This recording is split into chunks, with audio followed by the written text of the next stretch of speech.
Do we have spirit guides? And if so, what are they? Do you create spirit guides? Of course. These are your visionary views of higher beings. And because they are visionary, because you have created them such a fashion, they will, of course, show guidance in daily life. Do you understand? You will give them names and so forth. And they serve a greater purpose.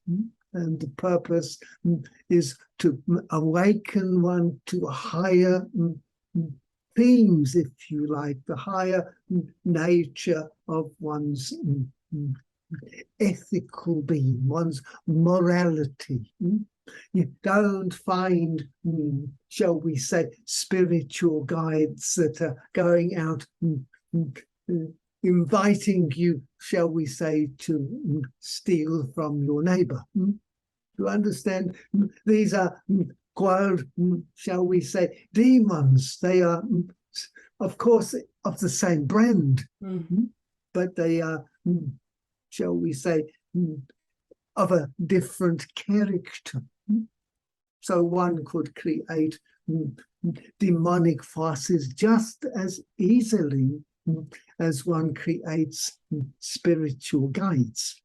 And often those that create spiritual guides are very fearful of the, shall we say, the forces, the dark forces that exist in the inner worlds. Do you understand? By creating one, you always create the opposite.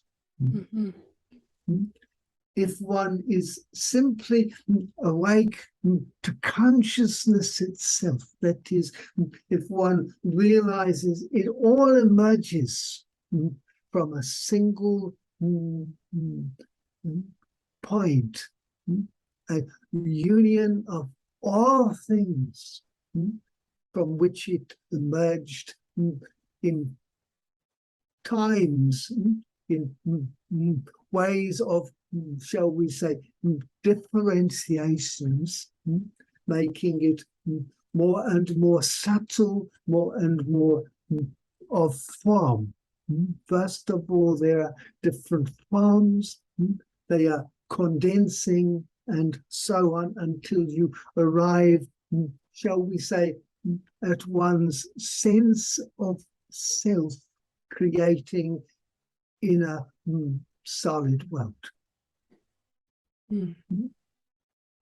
So, shall we say, there is a personality, but beyond or above the personality, there is still, shall we say, a spark of the divine. That is a higher self or part of the personality with great moral vision that perceives where it came from and perceives that it is all part of the divine's magnificence. So with those that believe strongly about spiritual guides or angels or what have you, their team of people that are helping, and some people have done work to meet whoever there is on the other side helping them, is this purely what we've just created and then it actualizes? Of course. Shall we say this? Everything is a creation. Everything. Even the world that you perceive beyond this one, how you view your inner dimension, all of it is a creation that essentially descends from the one unified force.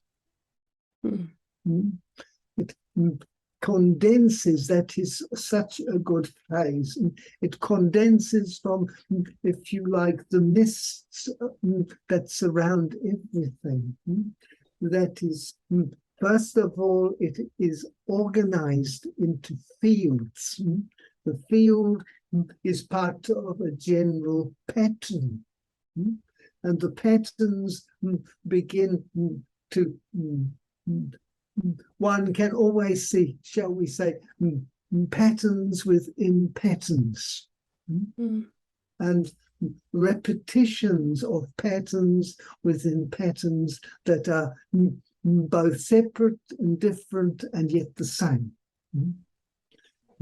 And so you begin to form unified forces of polarity.